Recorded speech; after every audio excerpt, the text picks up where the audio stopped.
Usap-usapan na naman ng mga marites ang mga larawan ngayon ni Liza Soberano, na pinaghihinalaan na buntis, na di umano, hindi pa din nga tinatantanan ng ilang netizens ang usaping buntis si Liza. Mas lalo ngang umugong ang isyong ito, dahil sa bagong video at larawan ng kapamilya actress. Sa kanyang latest IG post kasi ay napansin umano ng mga marites na tila malaki ang tiyan ng dalaga, kapansin-pansin daw na may baby bump na ito, at tinakpan lang ng hawak niyang regalo at bulaklak.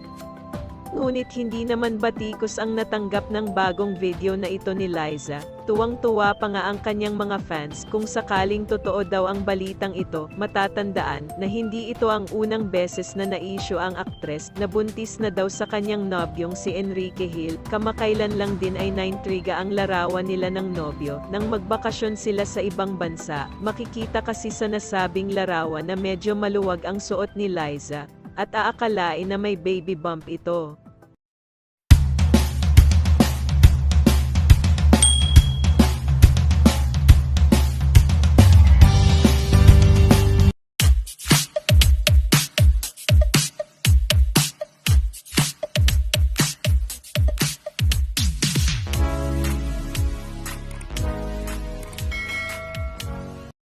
Usap-usapan na naman ng mga marites ang mga larawan ngayon ni Liza Soberano, na pinaghihinalaan na buntis, na di umano, hindi pa din nga tinatantanan ng ilang netizens ang usaping buntis si Liza. Mas lalo ngang umugong ang isyong ito, dahil sa bagong video at larawan ng kapamilya actress.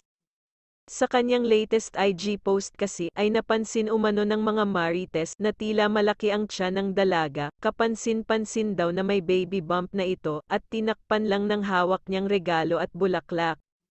Ngunit hindi naman batikos ang natanggap ng bagong video na ito ni Liza. Tuwang-tuwa pa nga ang kanyang mga fans kung sakaling totoo daw ang balitang ito. Matatandaan na hindi ito ang unang beses na na-issue ang aktres na buntis na daw sa kanyang nobyong si Enrique Hill. Kamakailan lang din ay naintriga ang larawan nila ng nobyo nang magbakasyon sila sa ibang bansa. Makikita kasi sa nasabing larawan na medyo maluwag ang suot ni Liza, at aakalain na may baby bump ito.